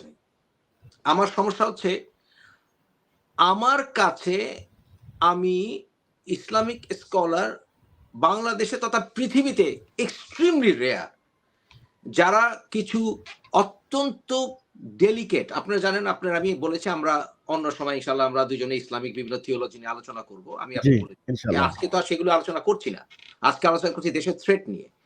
তাহলে যে গোষ্ঠীরা গণতান্ত্রিক সিস্টেমে ইসলাম পালন করায় বিশ্বাস করে, গণতান্ত্রিক সিস্টেমে, মানে তারা ইসলামটাকে পলিটিক্সের অংশ করতে চায়। আমি ইসলামকে পলিটিক্যাল অংশ করতে রাজি না, আমি ব্যক্তিগতভাবে এজন্যই রাজি না যে যখন আপনি পলিটিক্সে নিয়ে আসবেন, তখনই এটা মানুষ কি খেতে চায় সেটা আমাকে দেখতে হবে। তাহলে আমার সিনেমার অ্যাক্টর হলেই ভালো, সবার তালি পাবো, আমার টিকিট বিক্রি হবে, ফাইন। তো ইসলাম তো সিনেমা বা যে কোনো ধর্ম, ইসলাম শুধু না, যে কোনো ধর্ম, এটা তো সিনেমার টিকিট না। যদিও অনেকে সিনেমার টিকিট বানিয়ে ফেলে, মানে বিশাল বিশাল বক্তৃতা দিলে বিশাল বিশাল ডোনেশন উঠে বিশাল বিশাল টাকা অর্জন করে। তাহলে যখন যারা ইসলামকে সরকারের হাতিয়ার হিসেবে নিয়ে যাবে, তারা বললেই আমার মাজার ভেঙে ফেলবে সেই সরকার, আমি তার কাছে আবার বিচারের জন্য যাব, অথবা আপনার মসজিদ আক্রমণ করবে, এটা তো অ্যাকসেপ্টেবল না। তাই আমার প্রশ্ন হচ্ছে, আনটিল মুসলিমরা, দেখেন ইউরোপিয়ান ইউনিয়ন আসলে একটা খ্রিস্টান খেলাফত, আমাকে যে কথাই বলুক, এটা একটা খ্রিস্টান খেলাফত। কারণ হচ্ছে সেইখানে যদিও ধর্ম নিরপেক্ষতার কথা বলা হয়, কিন্তু সেখানে কিন্তু তারা খ্রিস্টান ভ্যালুজের কথা বলে বিভিন্ন জায়গায়। এখন কথা হচ্ছে, যতক্ষণ পর্যন্ত না ইসলামিক স্কলার শুধু নয়, ইসলামের সবচেয়ে প্রতিষ্ঠা ব্যক্তিত্বরা একসাথে বসে, সেটা আজ হোক, ১০০ বছর পরে হোক, আর ৫০০ বছর পরে হোক, ইউনাইটেডলি তারা তাদের কার্যপদ্ধতি ঐক্যবদ্ধ না হতে পারবে, ততক্ষণ পর্যন্ত এই খেলাফতি চিন্তা ভাবনা বাদ দিয়ে দেওয়াই কি উচিত না? জি, আপনার এটার উত্তর আমি এখনই দিচ্ছি। ওই যে সবার ঊর্ধ্বে মানবতা, এটার উত্তরটা দিয়ে দিচ্ছি। ঘটনা হচ্ছে, আমাদের মূল যে কথাটা হিজবুত তাওহীদ মানে হলো, আমরা যেটা বলি, এটা ওয়াহদানিয়াত থেকে আসলেও যাই হোক, সেটার আমি একটু মানে ক্লারিফাই করলে, সেটা সভরেনিটি অফ আল্লাহ। তো সবার ঊর্ধ্বে আল্লাহ, এটা মানে অ্যাবসলিউটলি ট্রু, সবার ঊর্ধ্বে আল্লাহ, এটা ঠিক আছে। কিন্তু আমরা যখন সকল ধর্ম মতের, হিন্দু বা খ্রিস্টান বা আপনার বৌদ্ধ, সবাইকে নিয়ে যখন আমরা একটা সর্বধর্মীয় সম্প্রীতি স্থাপনের উদ্দেশ্যে যখন মিটিংয়ের আয়োজন করছিলাম, তখন বৌদ্ধ ধর্মের কিছু গুরু তারা আমাদেরকে আপত্তি করলেন যে, দেখেন আপনারা তো আল্লাহর সভরেনিটির কথা বলেন, আপনাদের স্লোগান তো ওটা। আমরা বলছি, দেখেন, সেমিনারে আমরা আলোচনা করতে পারি, আলোচনার পরিবেশটা ক্রিয়েট হোক না। এখানে মন্দিরে হামলা হচ্ছে, এখানে গির্জা হামলা হচ্ছে, সেবায়েতকে জবাই করে দিচ্ছে, এখানে রামুর বৌদ্ধ মন্দিরের অ্যাটাক হচ্ছে, এটাকে তো রোকাতে হবে। কাজে আমরা একটা ডায়ালগ করি, ইন্টার রিলিজিয়াস ডায়ালগ যাকে বলা, আমরা একটা করি, বসি। তখন তারা আমাদের বললেন যে, আপনারা একটা ওই বৈঠকের একটা স্লোগান ঠিক করেন। তখন ঠিক এটা হলো একটা মানে সেমিনারকে কেন্দ্র করে কিন্তু একটা মানে ডায়লগ আমরা দিয়েছিলাম যে, সকল ধর্মের মর্মকর্তা, সবার ঊর্ধ্বে মানবতা। এটা কিন্তু আমাদের মানে আন্দোলনের মূল যে ব্যাপারটা, সেটা হলো সভরেনিটি অফ আল্লাহ, ওটাকে কিন্তু মানে ওভার করবে না। তো এটা উত্তরটা আমি দিলাম। এই কারণে আপনাদেরকে অমুসলিম হিসেবে ঘোষণা করার কোনো কারণ নাই। না, না, নাই। এবার দ্বিতীয় কথা আপনাকে আমি বলতে চাচ্ছি, সেটা হচ্ছে আপনার এই কথার সাথে আমি সম্পূর্ণ একমত, যে তারা উচ্চারণের নিয়ে তারা যদি মনে করে মুসলমান না, তো আমাদের ব্রেন যদি আমরা এখন মুখস্থ আর উচ্চারণের দিকে শেষ করে দেই মুসলমানরা, তো আমাদের পিছিয়ে থাকার কারণ আর কিছু বলতে হবে না। তারা বর্তমানে অলরেডি তারকা যুদ্ধ করার জন্য বহু আগে প্রস্তুতি, তাদের 16,000 অ্যাটম বোম, আমি সর্বশেষ যেটা রিপোর্ট পেয়েছি ওদের হাতে। ইকোনমিক আজকের যা আমাদের ইন্টারিম গভর্নমেন্টের ডক্টর ইউনূস সাহেব প্রত্যেকটা অর্থনৈতিক সংকটের ক্ষেত্রে অমুক আমাদেরকে এত কোটি টাকা দিবেন, অমুক এত বিলিয়ন দিবেন, অমুক এত বিলিয়ন দিবেন, তাইলে ওদের দিকেই কিন্তু আমাদের চেয়ে থাকতে হচ্ছে। কাজে আমরা তো কিন্তু অর্থনৈতিকভাবেও না, সামরিকভাবেও না, বিজ্ঞান প্রযুক্তি কোনো দিক দিয়ে কিন্তু আমরা না, আমরা না থাকার মেইন কারণ আমাদের এই সংকীর্ণ দৃষ্টিভঙ্গি। এখন আমি যদি উচ্চারণ তত্ত্ব নিয়েই যদি আমার জীবনটা কাটিয়ে দেই, তাহলে কোরআনের সেই গবেষণামূলক যে বিষয়গুলি, যেগুলি নিয়ে মানবতার কথা বলা হচ্ছে, বিশ্ব সংকট নিয়ে কথা বলা হচ্ছে, তাহলে সেখানে সমাধান কে করবে? অর্থনৈতিক সংকট এখন বড় সংকট, সেটার সমাধান কে দিবে? এখন সংবিধান পুনর্লিখনের কথা বলা হচ্ছে, কেন আমরা ঐক্যবদ্ধভাবে আমাদের বুদ্ধিজীবীরা বসে একটা প্র্যাকটিক্যাল, একটা যৌক্তিক বিজ্ঞানসম্মত এই যুগের সাথে চলে, মানুষের মনের সাথে মিলে এবং আল্লাহর হুকুমের সাথে সঙ্গতিশীল, যারা হুকুমকে আপনার বেশ ধরে, কেন আমরা একটা সমন্বয় করতে পারছি না? এখনও যদি আমরা এই মুখস্থের মধ্যে এবং সঠিক উচ্চারণ নিয়ে বসে থাকি, তো কাজেই এটা কিন্তু আমি আপনার সাথে সম্পূর্ণ একমত, যে আমরা বাংলা ভাষাও যদি ঠিকমতো, আমি এখন বলতে চাই, আমি বিভিন্ন সেমিনারে আমি অংশগ্রহণ করেছি, আমার এই অল্প ইয়েতে আমার সৌভাগ্য হয়েছে, সেখানে অনেক ভাষাবিজ্ঞানী ওনারা অ্যাটেন্ড করেছেন, অনেক আপনার নজরুল শিল্পী, রবীন্দ্রসঙ্গীত শিল্পী, এত সুন্দর তাদের উচ্চারণ তত্ত্ব, এত সুন্দর প্রত্যেকটা বর্ণ উচ্চারণ করে। আমি যদি সেভাবে বলতে যাই, আমার 80% ভুল হবে, শুধু বাংলার। আমার নোয়াখালী অঞ্চলের টোন তো আসেই, অ্যাকসেন্ট তো আসে, সেটা আপনি জানেন। কাজেই এটা তো একটা চরম একটা বোকামির মতো কথা। আমি আলহামদুলিল্লাহ রব্বিল আলামিন, বেসিক ভুল যদি না হয়, এখন হামজা হা আমি যদি এটাকে মাদ্রাসার মধ্যে বসে বসে আমার জীবনের একটা বিরাট অংশ ব্যয় করি, হ্যাঁ সুন্দর হবে, খুব ফাইন হবে, এক্সেলেন্ট হবে, বাট আমার অনেক বড় কিন্তু গায়ে হয়ে যায়। ঠিক বলেছেন। তো সেই জন্য আপনার শেষ কথাটা আমি একটু শেষ করে দিচ্ছি। আপনার শেষ ইয়েটা আমিও আপনার সাথে একমত, যতক্ষণ না চিন্তাশীল বলতে আমি এই প্রকৃত চিন্তাশীল, উদার মনের, বিজ্ঞান মনস্ক হতে হবে, যুক্তি, ইসলাম যুক্তির উপরে নির্ভর করে, অন্ধের মতো না। আল্লাহ কোরআনে বলেননি কোথাও যে আমাকে অন্ধভাবে বিশ্বাস করো। তিনি নিজে বলেছেন, কেউ কি আসো আমার ভুল ধরবে, তার ভুল ধরার জন্য তিনি আহ্বান করছেন। আমি আয়াত দেখাই দিব। তো সেখানে আমার ভুল ধরবেন আপনি, আমি কিন্তু আমার বক্তব্য বলেছি, মুফাসসির সাহেবের সাথে আমিও কথা বলবো। ভুল ধরাই দিলেই যদি আমি নাস্তিক, কাফের, আমাকে জ্বালাই ফেলতে হবে, আমি কথা বলার অধিকারকে, আমার দাড়ি নাই, টুপি নাই, আমি কি মাদ্রাসায় পড়েছি? তুমি তো আলেম না। আলেমের সংজ্ঞা ওরা নিজেরা নির্ধারণ করেছে। আলেম অক্সফোর্ড ক্যামব্রিজ থেকে পাশ করলেও আলেম হতে পারে, মদিনা ইউনিভার্সিটি থেকে পাশ করলেও আলেম হতে পারে। সত্য কথা যারা বলবে না তারা জাহেল, তারা আলেম নয়। তাহলে আবু জাহেলও আলেম হইতো। তো সেই জন্য আপনার সাথে আমি শেষ কথাটার মধ্যে একমত হলাম, যে যতক্ষণ না সবাই বসে একটা রূপরেখা দাঁড় করানো না যাবে এবং একটা ডায়ালগ করতে হবে খোলা মনে, সবার মনের কথাগুলি খোলা, এবং অ্যাপ্রিসিয়েট করতে হবে, অনার করতে হবে, আপনার মতকে আমি সম্মান দিতে হবে। যে মুফাসসির সাহেব, আরে ওর একটা ভিডিও শুনছি, ও একটা নাস্তিক, আরেকটা খারাপ কথা বলে আমি বললাম না, তাহলে কিন্তু আমি তার কথা শুনতে হলো না, আমি তার কথা শুনতে হলো না, তিনি কথাগুলো বলছেন। এই জন্য আপনার দর্শকরাও দেখছে এবং আরো অনেকেই দেখবে ভিডিওটা। আমি এখানে একটা কথা বলি, আমি প্রচলিত ইসলামের নানা বিষয়ের সিরিয়াস সমালোচক। আমি হাদিসের অনেক বিষয়ে আমার সিরিয়াস অবজেকশন আছে, সেগুলি আমি অনেক সময় কৌতুক ছলে বলেছি, অনেক সময় আমি যুক্তি দিয়ে বলেছি, কারণ 17 বছর যেহেতু অনলাইনে আছি। আমার কথা হচ্ছে, দেখেন, আমি আমার এই যাবৎ আমি 17,000 ভিডিও করেছি। আমি কখনো কোন অবস্থাতে একদিনের জন্য নিজেকে নাস্তিক বলিনি, একদিনের জন্য না। কেউ যদি দেখাতে পারে, কিছু করার নাই, এতে কিছু করার নেই ভাই। এখন কথা হচ্ছে এই ট্যাগিং সংস্কৃতি থেকে কিভাবে মুক্ত হওয়া যাবে, এটা হলো এখানে মূল। এখানে ট্যাগ লাগিয়ে দেয় আমার একজনকে। আমার আমাকে কেন, আমার দাদাকে, আমার বড় আব্বাকে, আমার বড় আব্বা উনি কলকাতা আলিয়া মাদ্রাসার কোরআন ডিপার্টমেন্টের প্রধান ছিলেন, আমার বড় আব্বা, ওনাকেও নাস্তিক ট্যাগ দিয়েছিল। আমার সুলেমান শাহ রহমতুল্লাহ ওনাকেও নাস্তিক ট্যাগ দিয়েছে ওনার সময় কট্টররা, এতে কোনো আমাদের আসে যায় না। তাহলে আমার কথা হচ্ছে আরেকটা কয়েকটা ভেরি ইম্পর্টেন্ট বিষয়, আমাদের 8 মিনিট আছে অনুষ্ঠানের, সেটা হচ্ছে বাংলাদেশে আপনি বলেছেন হিন্দুদেরকে বলেছেন হিন্দু ভাইরা আপনারা যাবেন কেন, which is very good, very good, আপনার সাথে আমি একমত। একদম। জি। আপনি বলেছেন আপনারাও থাকবেন, আপনারা সরবেন কেন জায়গা থেকে, আমি অ্যাপ্রিশিয়েট করি, আমি অ্যাপ্রিশিয়েট করি। বাংলাদেশ স্বাধীন আসলে হয়নি, যতই তারা দ্বিতীয় স্বাধীনতা বলুক, আমরা গণ অভ্যুত্থানের নেতা ছিলাম 90-এর। আমার কথা হচ্ছে দেখেন 71-এ আমার বয়স ছিল 4 বছর, আপনার চাইতে আমি 5 বছরের বড়, আমি যতটুকু জানি। Yes, আমার yes, you are senior than me. হ্যাঁ, আপনি Yes, you are 28 senior November than me. জন্ম বোধহয় Right. আপনার, if I am not wrong, Right, right. 1972 সাল, 28 নভেম্বর 1972 স্বাধীনতার পরে। হ্যাঁ।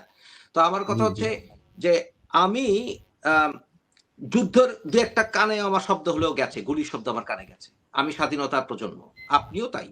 আমার কথা হচ্ছে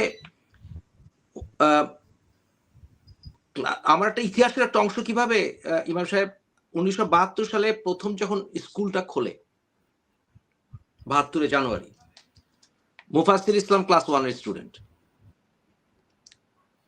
আমি ক্লাস 1 এর স্টুডেন্ট, মানে আমি নতুন বাংলা ক্লাস 1 এর স্টুডেন্ট, আপনি ব্যাপারটা বুঝেন। হ্যাঁ, বুঝতে 72 পারছি। থেকে জি। 82 10 বছর ক্লাস 10 পড়ার পরে 83 তে ম্যাট্রিক দিয়েছি আমরা, একেবারে ক্লিয়ার। আমার কথা হচ্ছে দেখেন, একটা স্বাধীন সুন্দর দেশ আশা করেছিলাম আমি, মানে তাওহীদ নিয়ে, কারণ বাইতুল হারব কি, বাইতুল ইসলাম কি, এগুলো নিয়ে তর্ক করা যায় অনেক, বাইতুল আহাদ কি, অনেক তর্ক করা যায়, কিন্তু মেইন হ্যাঁ, বিষয়টা অনেক করা হচ্ছে, যায়। অনেক, মেইন অনেক। বিষয়টা হচ্ছে আমি মনে করি না তাসলিমা নাসরিন অথবা আসাদ অথবা যারাই আছে, যারা একেবারেই ইসলাম ওনারা মানেন না, আমার কথা হচ্ছে যেই আসুক বাংলাদেশে তাদের জন্মভূমি, they have the right to come. এবং আমি মনে করি আমাদের বাংলাদেশের ইসলামিক স্কলারদের বা কারো সরকারের যদি দ্বিমত থাকে, they have the right to challenge that legally. কিন্তু আপনি যেমন দেশ থেকে পালানোর উচিত না, অ্যাট দ্য সেম টাইম বাংলাদেশে যতক্ষণ পর্যন্ত মানুষ কথাবার্তা বলার ক্ষেত্রে, যতক্ষণ পর্যন্ত তারা স্বাধীনতা না পাবে, বাংলাদেশে প্রকৃত স্বাধীনতা, প্রকৃত শান্তি কোনদিন আসবে না। আপনি যাই বলেন ইমাম সাহেব, আপনাকে চাইলে, আপনি যাই বলেন, আপনাকে চাইলে ধরেন যে মানে আপনাকে চাইলে নাস্তিক প্রমাণ করে দিবে, ইসলামের শত্রু প্রমাণ করে দিবে, কিন্তু কথা হচ্ছে দর্শক, সাধারণ দর্শকরা যদি বুঝতে হয় আমি যাকে জানি না, আমি যাকে জানি না সে কিন্তু আমার কাছে থ্রেট, আমি যাকে জানি না। ফর এক্সাম্পল, আমি কিন্তু সারা জীবন খ্রিস্টানদের সঙ্গে ডিবেট করে এসেছি, সারা জীবন। আমি 16 বছর বয়সে বাইবেল মুখস্থ করে ফেলেছিলাম, নিউ টেস্টামেন্ট। আমার কথা হচ্ছে আমি তাদের সঙ্গে ডিবেটে গেছি, কারণ শেখ আহমেদিদা উনি আমাদেরকে ট্রেনিং দিয়েছেন, আমাকে জাকির নায়েককে ট্রেনিং দিয়েছে, জাকির নায়েকের সাথে আমার বিশাল পার্থক্য, কিন্তু কথা হচ্ছে আমরা কিন্তু একই গুরুর শিক্ষক ছাত্র ছিলাম। তাহলে আমার কথা হচ্ছে আমি যদি যদি আমি খ্রিস্টানিটি না ছিলাম, আমার কাছে কিন্তু খ্রিস্টানিটি থ্রেট মনে হবে। আমি যদি জানি যে তাকে আমি যৌক্তিকভাবে পরাজিত করতে পারবো, সে যাই বলুক আমার কোনো আসা যায় না রে ভাই। এট দ্য সেম টাইম আমি বিশেষ করে আমি কিন্তু চাচ্ছি যে হিজবুত তাহরির ওনারা আমাদের সঙ্গে, আমার সাথে আলোচনা আসুক, ওনার ওপেন হোক। বা আপনি জানেন আমি অনেক ইসলামিক স্কলারদের সাথে ডিবেট করেছি, আমি ওনাদের সঙ্গে আলোচনা করেছি। এই সুযোগটা দেওয়ার দায়িত্ব কিন্তু সরকারের, এটা সরকার দিবে। আপনার আমি কি ভাই চাইলে কি 10,000 জঙ্গিকে থামাতে পারবো নাকি? ইটস পসিবল নাকি? তাহলে আজকে আপনি চিৎকার করেন, কালকে আরেকজন চিৎকার করবে, পরশু আরেকজন চিৎকার করবে। আমাদের বাংলাদেশে 99% মানুষ বাংলা ভাষায় কথা বলে, 95% মানুষ সুন্নি মুসলিম, 95% এর ভিতরে 90%ই নিজেদেরকে হানাফি মাযহাব বলে, যদিও তারা হানাফি মাযহাবের ধারে কাছে নাই। গত 30-40 বছর ইমাম আবু হানিফার সাথে ইমাম বুখারীর কি দ্বন্দ্ব এটা তারা জানেই না। তাহলে আমার কথা হচ্ছে এই বিষয়গুলো জানাতে হলে দেখেন, আপনি কিন্তু একটা সৌভাগ্যবান কি জানেন, আপনি অ্যাট লিস্ট আপনার মসজিদে আপনি বয়ান করতে পারছেন, আলহামদুলিল্লাহ। আমার বাপ দাদারা কিন্তু লক্ষ লক্ষ মুরিদ রেখে গেছেন, লক্ষ লক্ষ মুরিদ রেখে গেছেন। তারা আমার পথে বসে আছে, আমার আমার শত্রু যেমন আছে, আমার আলহামদুলিল্লাহ আমার বন্ধুও অনেক আছে এখন। আমি মুফাজ্জিল ইসলাম এসে যদি বলি যে তোমার ইসলামের সাথে আমার ইসলাম মিলে না ভাই, আমি শাহ পরান রহমতুল্লাহের মাজারে যাব, আমি গান গাবো ভাই, আমি গান গাবো। এখন আমার সাথে তুমি আলোচনা আসবে, এখন এর উত্তরে যদি আমার মাথায় বাড়ি পড়ে, তাহলে সেই সমাজ তো কোনদিন শান্তি আসবে না। তাহলে কি এটা একমাত্র উপায় নয়? রাষ্ট্র নিশ্চিত করবে যে মতের পার্থক্য থাকবে কিয়ামত পর্যন্ত, কিন্তু আমরা প্রত্যেকটা কমিউনিটির সিকিউরিটি মেনটেন করব, যেটা এখন পর্যন্ত আমি সরি টু সে বর্তমান সরকার টোটালি ফেল করেছে, টোটালি। আমি আপনার সাথে সম্পূর্ণ এই ব্যাপারে একমত যে রাষ্ট্রের দায়িত্ব হচ্ছে এটা। আপনার যে বাইজিদ সাহেব ছিলেন, ওনাকে আমি যদি আমি ধরেন উনি তো আপনার লিডার, কিন্তু আমি যদি ওনাকে অপমান করি, আমি ওনার সাথে একমত না অনেক বিষয়ে, আবার অনেক বিষয়ে একমত, ওনাকে যদি আমি গালিগালাজ করি, এতে কি ওনার ইমাম, ওনার কি সম্মান কমে যাবে? না, ওনার সম্মান কমবে না, কিন্তু ওনাকে যারা লাইক করেন বা পছন্দ করেন বা ওনাকে যারা ফলো করেন তাদের মনে কষ্ট পাবে। এটা আমি মনে করব যে এটা, হ্যাঁ, এটা শালীনতার বা সভ্যতার যে যুগে যুগে কালে কালে আপনারা জানেন যে লয়ের বাইরেও কিন্তু ওই যে আপনি বলছেন প্রথা বা প্রসেস, যে মানে ট্রেডিশন ইউরোপে যেটা ফলো করে সেটা হয়ে আসছে, যে সম্মান করা, ইজ্জত দেওয়া, অন্যকে অনার করা, সেটার ভায়োলেশন হলে কষ্ট পেতে পারে, সেটা অন্য কথা। আমি সেদিকে যাচ্ছি না। মূল কথাটা হচ্ছে এইটা যে আমাদের যিনি প্রতিষ্ঠাতা তিনি কিন্তু একটা বইতে তিনি বলেছেন যে ইসলাম এমন একটি শান্তি যদি প্রতিষ্ঠিত করতে না পারে, সীমানা তারা ব্যাম্বু কার্টেন, আয়রন কার্টেন দিয়েছে চীন এবং রাশিয়া, তাতে তথ্য যেন বাহিরের জগৎ না জানে। তারা বলেছে দিস ইজ আওয়ার প্যারাডাইস, কিন্তু কেমন স্বর্গ, এখান থেকে পালানোর জন্য কাঁটাতারের বেড়া মানুষ অতিক্রম করতে গিয়ে বিদ্যুতাড়িত হয়ে মারা যাচ্ছে, পানিতে ডুবে মারা যাচ্ছে। তাহলে ইসলাম হবে এমন একটা জিনিস যে আমি কোনো সীমানা বলতে গিয়ে আমি কোনো ব্যারিকেড তোমার রাখবো না, তুমি এসে দেখে যাও, তোমার অধিকার আছে, তুমি এসে দেখে যাও আমার এখানে শান্তিটা কেমন। তুমি কথা বলো, শুধুমাত্র অন্যের অধিকার ধ্বংস হচ্ছে বা অন্যকে হার্ম করছো, অন্যকে তোমার বিরুদ্ধে যদি অবজেকশন দেয় যে এই কথাটা আমাদের কষ্ট হচ্ছে, এই কথাটা দ্বারা আমি ব্যথা পাচ্ছি বা এই কাজটা দ্বারা আমি ব্যথা পাচ্ছি, তখন আদালত সেটাকে তদন্ত করবেন যে এটা ব্যথা পাওয়ার মতো কথা কি না। তো কাজেই আপনি যে ইসলাম এতটাই উদার নৈতিকতার শিক্ষা দেয়, আমরা যেটা কোরআনে পাই, আমি আগেই বলেছি আল্লাহ বলছেন দেখো আমার ভুল, সৃষ্টির কোনো ভুল আছে কিনা দেখো, তো ভুল পাবে না, সেটা আল্লাহর কথা। আল্লাহ বলছেন তিনি নিখুঁত, সুবহান। এখন যাই হোক আপনি আপনি হয়তো না আপনি পাবেন না, আমি বলছি যারা যাকে আমাদের ইমামুজ্জামানকে যারা পছন্দ করেন তাকে গালি দিলে হয়তো আমাদের যারা সাপোর্টার ওনারা হয়তো ব্যথা পেতে পারেন, কিন্তু ব্যথার প্রতিক্রিয়াটা কি হতে পারে সেটা হলো ভিন্ন কথা। যে প্রতিক্রিয়া ব্যথা পাওয়ার সাথে সাথে আমি মুফাসসিল সাহেবের মাথায় হিট করে দিলাম, ব্যাপারটা কিন্তু তা নয়, সেটা কিন্তু নিষিদ্ধ। মানুষের বাজে কথা আমাকে কোনোভাবেই আমাকে নাড়া দেবে না। সেটা একটা আত্মিক ডেভেলপমেন্টের একটা পর্যায়, এটা আপনি যেটা বলছেন সেটা সাংঘাতিক ব্যাপার। সেটা হলো এটা কিন্তু ইসলামে এটাও আছে, আত্মিক ডেভেলপমেন্টে যেটাকে বলা হয় তাকওয়া, লাআল্লাকুম তাত্তাকুন, যেটা তাকওয়া অর্থাৎ একটা স্তর আপনি যাবেন যেখানে মানুষের ব্যথা বেদনা কথা আঘাত কিচ্ছু না, সব কিছু তাওয়াক্কুল তু আলাল্লাহ, আল্লাহর উপরে তাওয়াক্কুল, এটা কিন্তু মুমিনদের একটা স্তর। আল্লাহ তাআলা কোরআনে কিন্তু বহু স্তরের কথা বলেছেন, যেমন মোহসেন বান্দা, মোখলেস বান্দা, এই ধরনের স্তর কিন্তু। আর আমাদের এখন যেইগুলো করা হচ্ছে সেগুলো তো ভিন্ন হিসাব। যাই হোক, তো আমি যেটা কনক্লুশন করতে চাচ্ছি সেটা হচ্ছে এই যে ইসলাম যে কতখানি প্র্যাকটিক্যাল, কতখানি বিজ্ঞানসম্পন্ন, কতখানি আপনার এই বর্তমান যুগের সাথে সঙ্গতিশীল, এটা আসলে এদের কনসেপ্টের মধ্যে নাই। আর আপনি হিন্দুদের কথা বলেছেন, আমি বলেছিলাম যে আপনারা দেশ থেকে পালাবেন না, এবং 71-এ দেশ স্বাধীন হয়েছে। আপনি মনে করেন যে আপনি বলেছেন যে প্রকৃতপক্ষে স্বাধীন হয়নি। আজকে আমি একদম এই আপনার এই প্ল্যাটফর্মে বসে আমি একথা বলতে চাচ্ছি, আমি এই মুহূর্তে যেই পরিমাণ নিরাপত্তাহীনতা ভোগ করছি, আমার মনে হয় পৃথিবীর কোনো মানুষ এত নিরাপত্তাহীনতা ভোগ করছে না। স্বাধীনতা কাকে বলে, কিসের স্বাধীনতা? আমি আমার বাবা আমার আব্বার বয়স প্রায় 80।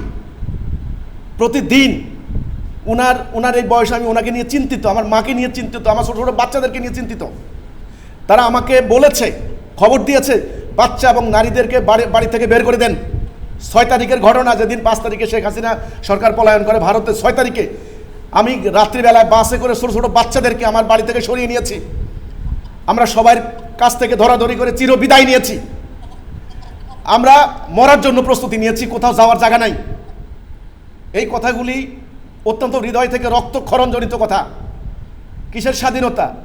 স্বাধীনতা হবে সেদিন, স্বাধীন হবে সেদিন যেদিন আল্লাহর বান্দারা, মানুষ সৃষ্টি, আল্লাহ সৃষ্টি হয়েবার যে হোক, হইবার সে হিন্দু হোক, খ্রিস্টান হোক, মুসলমান হোক, মুখ খুলে কথা বলতে পারবে, সত্য লোক, ভালো লোক, ন্যায়সঙ্গত লোক, সত্যবাদী লোক, হক আমানতদারী, তিনি কথা বলতে পারবেন। আমার পাশের গ্রামের গোবিন্দপুর একটা ভদ্রলোক ছিলেন, হিন্দু, ধুতি পরে আসতেন। এখন আর ওনারা আসেন না, গলায় রুদ্রাক্ষের মালা। আমার মা বলতেন ওনার থেকে দুধ খাইবা, উনি ওই তখন আপনার কাঁসার মগের মধ্যে দুধ নিয়ে আসতেন, উনি দুধ ঢেলে দিয়ে যাইতেন, আমরা সে দুধ খাইয়া পুষ্ট হয়েছি। আমার মা বলতেন, আমার মা এখনো আছেন। ইমাম সাহেব, আপনাকে দুটো প্রশ্ন করতে হবে, খুব সংক্ষিপ্ত প্রশ্ন। কেন মানুষ উগ্রতা বশত এরকম মব জাস্টিস করে, এরকম ছুটে আসে কেন? দেখেন, আমরা ছোটবেলা থেকেই শিখেছি, মানে কান নিয়ে গেল চিল, আমি চিলি বেশি দৌড়াই। এখন কথা হচ্ছে, কেন মানুষ মব জাস্টিস করতে চায়? কেন মানুষ সরকারের উপর নির্ভর করতে চায় না? কয়েকটা কারণ কি এর ভিতরে অন্যতম না? যে মানুষ মনে করে পুলিশ কিছু করবে না, মানুষ মনে করে বাংলাদেশে আইনের শাসন নাই। মানুষ যদি মনে করতো, এবং সুষ্ঠু আইনের শাসন নাই, এক আইনের শাসন নাই, দ্বিতীয়ত সুষ্ঠু আইনের শাসন নাই, সরকার করাপ্ট, পুলিশ করাপ্ট, আইন প্রয়োগের সংস্থা করাপ্ট, সমাজ করাপ্ট, নেতারা করাপ্ট, তাই এই মব জাস্টিস তারা করতে চায়। ব্যাপারটা কি তাই না? একদম। আমি আপনাকে বলি, এগুলা অনেকেই মনস্তাত্ত্বিক কারণগুলি ব্যাখ্যা করেছেন, অর্থনৈতিক ব্যাখ্যা করেছেন। আপনি যেটা বলেছেন এটা একটা কারণ। আপনি ওই তো ডেমোক্রেসি থেকে, আমি তো বলি ডেমোক্রেসি থেকে হচ্ছে আপনার অটোক্রেসি, এখন চলতেছে মবক্রেসি চলছে। এখন এই মব যেটা হচ্ছে সেটার কারণটা আপনি যেগুলো বলছেন, তারা মনে করে আমি কোনো অপরাধ করলে আমার কোনো দায় নেওয়া লাগবে না, আমি জনতার আড়াল হয়ে যেতে পারবো, তৌহিদি জনতার ব্যানারে চাপিয়ে দিতে পারবো। এটা জনগণ করেছে, আমরা করি নাই। জনগণ করেছে, আমরা করি নাই। ভোলাতে মহানবীকে অবমাননার দায়ে 4 জন মানুষ কিন্তু পুলিশের গুলিতে মারা গিয়েছে। পুলিশের তখনকার ডিআইজিকে আটক করা হয়েছিল, এসপি সহ। পুলিশ ফায়ারিং করে ওখান থেকে পরে হেলিকপ্টার দিয়ে উদ্ধার পেয়েছে। পরের দিন স্বরাষ্ট্রমন্ত্রী এই কথা যদি বলতেন, একদম ভিডিওতে আছে, সমস্ত কারা কারা করেছে আমরা চিহ্নিত করব, প্রকৃত অপরাধীদেরকে আমরা ধরে আনবো।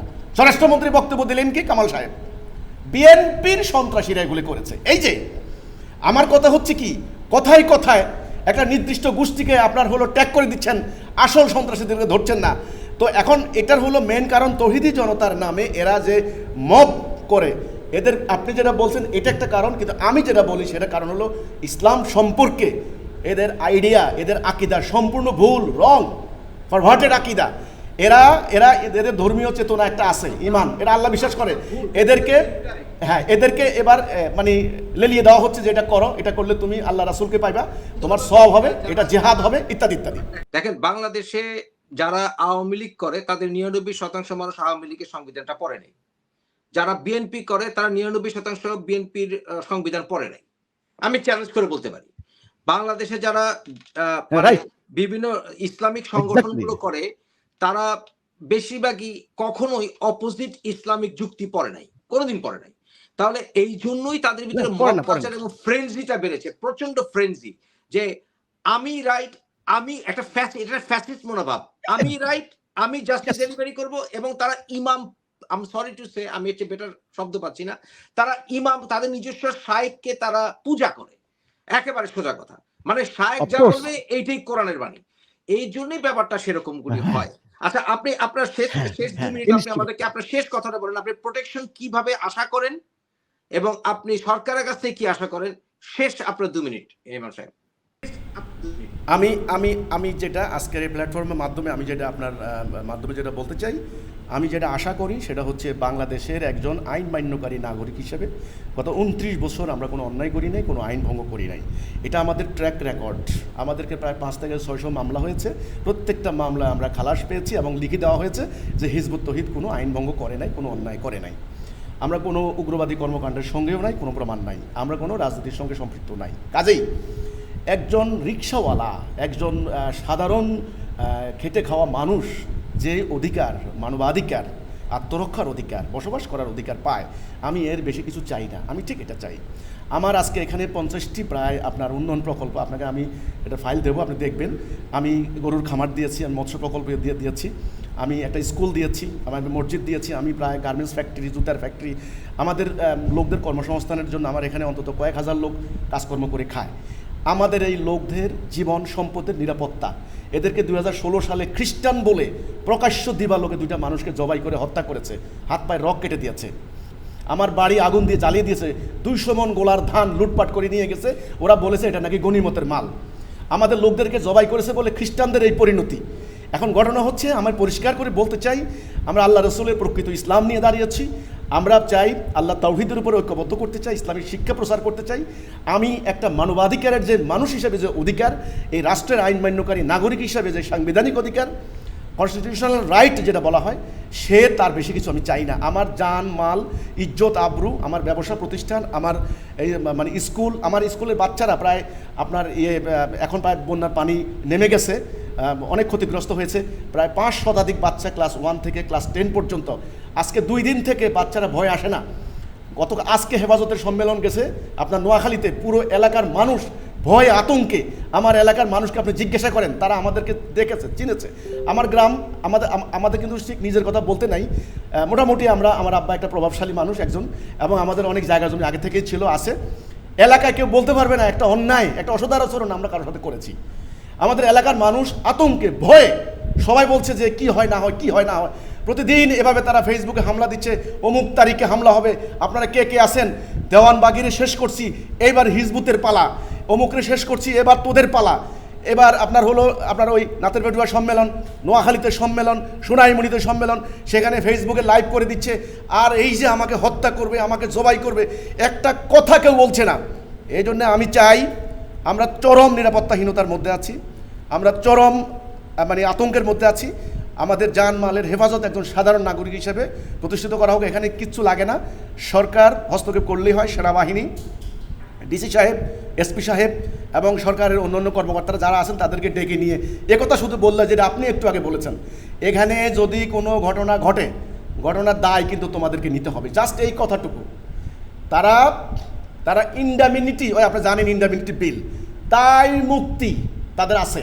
তারা মনে করে যে আমার এই ক্রাইম করলে জনতার নামে চাপিয়ে দিতে পারবো, আমার কোনো অসুবিধা হবে না। এটা আমি করি নাই, এরা পাবলিকলি ইনস্টিগেট করছে, পাবলিকলি মানে প্ররোচিত করছে।